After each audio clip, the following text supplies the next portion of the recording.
Welcome back to Next Gen Investors.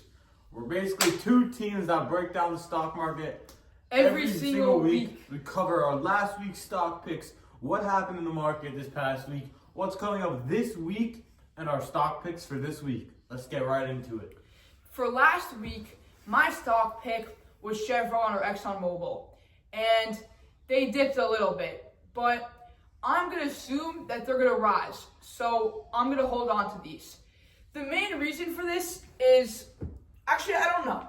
They should have gone up because oil increased per barrel, I think going from $50 to 80, right? Or 60 Yeah, to I 80. heard around over 35%. Yeah. So I don't know why this happened, but I'm signaling a buy or hold, and I think that the growth, the long-term thesis is still intact. the short-term growth will be happening this week. So make sure to watch out for that. What about you? I don't know how Warren is predicting that the growth will happen this week, but that's interesting. Why? My pick No, was hold on. his. That's not. What do you mean why? How is Chevron gonna grow this week? Because the more that the Iran-Israel-America war keeps on going, getting more fierce, oil will raise. But Trump obviously per barrel. wants the war to end. So when that happens, don't you think oil will crash significantly? I don't think it'll crash. I think it'll decrease. But I don't think that's happening anytime soon. So that's just a difference on geopolitics right there. So Do you think Iran's going to stop attacking Israel and other countries? I think when do you think they're going to stop attacking? I think it ends in the next at least 2 months. No longer than 2 months. Okay, so then 1 week growth is definitely a possibility. But the market always prices in forward returns. So if the market thinks the war is ending in a month, they're not going to price in oil going so high because they're going to know the war's ending soon. Yeah, Warren's quiet now. My pick last week was HIMS, and it rose over 8%. And this is what happens when you have like high volatile stocks. There was no. He doesn't even know why it went up 8%. Don't invest in him. Reason. Exactly. Fundamentally, It could have gone down 8%. It could have went down 8%, and he'd be like, guys, I have no idea why it went The down. long-term thesis on Oh this my stock God. is still intact because even Warren left his chair because he's so shocked things went up so much. The long-term thesis as this being the next next growth of like medicine and getting like personalized medicine is really there. So that's why it rose over 8% this week. Guys, let's check out what happened this past week that sent the market into a bit of a tumble. First, the Iran war. Wars always have a significant impact in the short term. And it did. The S&P went down a lot. Basically all major industries went down a lot, especially I think tech. the Dow had Tech its led the worst charge. week in about a year, which is pretty crazy. It's pretty bad. And it's going to continue like that. But in the long term, I still think we're okay. What else happened? So, because this is definitely related to what happened, but because of that, oil prices rise, like a ton. Like, oil prices rose 35%, or Per around barrel, 35%. He means per barrel. Per barrel, and what's it called? So that definitely increases the cost for like I saw a lot of airlines. They were dipping a lot because when oil goes up 35% in a week, their costs are on fuel are literally going up 35% this week, which definitely hurts their margins. And hold on, let me chime in. This will also directly impact the consumer because when your tank gets low in your car, you're gonna have to buy oil and gas. Gasoline, which is produced from oil. Yeah. And it's gonna get a lot more expensive. I remember like a year or two ago in California, it was like the most expensive it's ever been, and that could happen. Like you guys should watch out. Like, this could have a huge effect on your day-to-day life. You will see this play out right before your eyes. It's more onto the playing out in your lives. When airlines have an increased fuel costs of 35%, they're not gonna be like increased. They're not gonna be like, yeah, we're just gonna not pass that on. We're gonna take the hit. No, they always pass it on to the consumer. So you might see flights rising even, which is crazy because of this war. But I feel like gasoline you use more day to day than going on flights, you know? But I'm saying for people that plan on traveling soon. So that's yeah, but how do they get to the airport? They have to use an automobile that uses gas. I don't know what he's saying, but okay. So that definitely impacted markets a lot. Warren, you got anything else to say? And then today, there was the jobs report, and they missed wildly. They lost 90,000, I think it was. Yeah. 90,000 analysts jobs. were expecting A the game. U.S. to add 60,000 Yeah. jobs this month.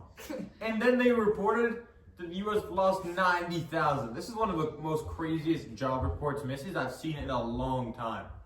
Now, let's jump in to what upcoming events will happen this week and how it will affect the market. In the beginning of the week, on March 11th, sorry, not the beginning of the week, on March 11th, there will be different Fed speakers. Guys like Daly, Collins, Bauman, and Hammock. And this will be important because this past week, or today, was the jobs report, and they missed a lot. So them speaking will have an impact on how people feel.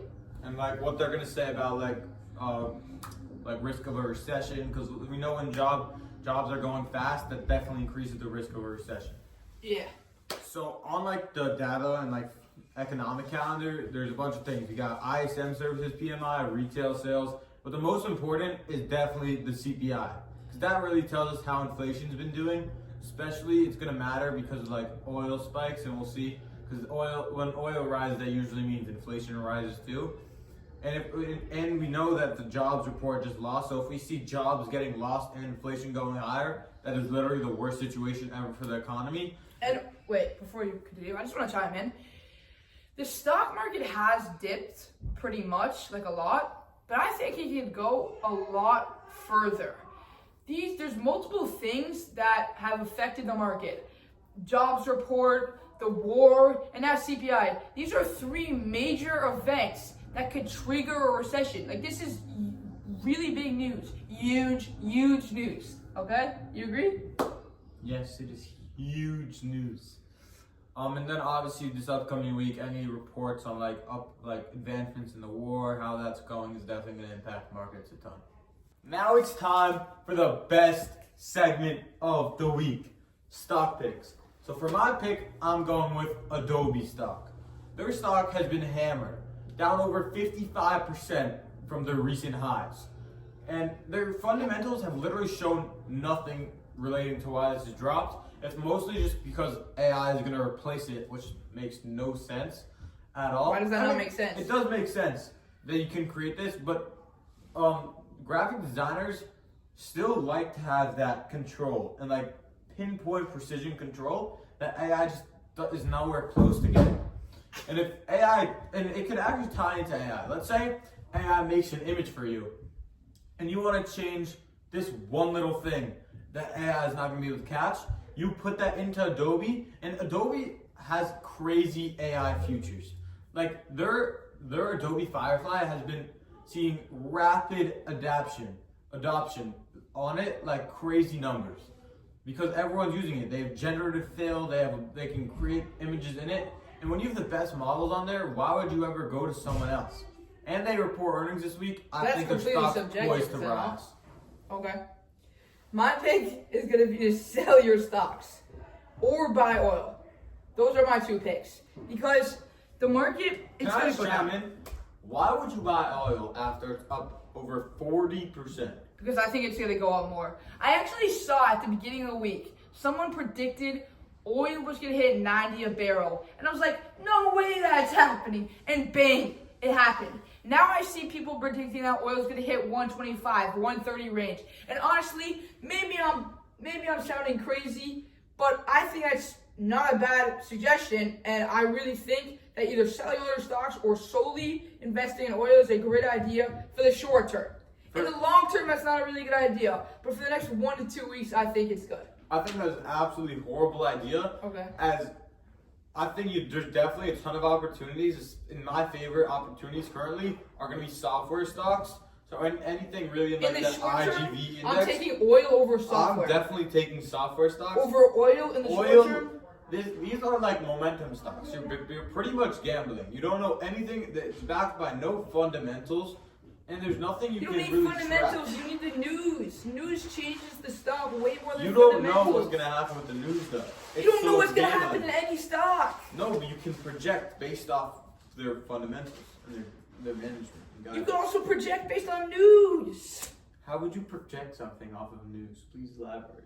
Because if you know there's a war, and you know something's gonna happen, But people know that way before us. Just regular investors. So What it's do you mean already people- priced into the stuff. Into it's the not asset. true. It is. It is. No, I disagree. Anyway, thank you so much for joining us. Oh, thanks, Gen investors.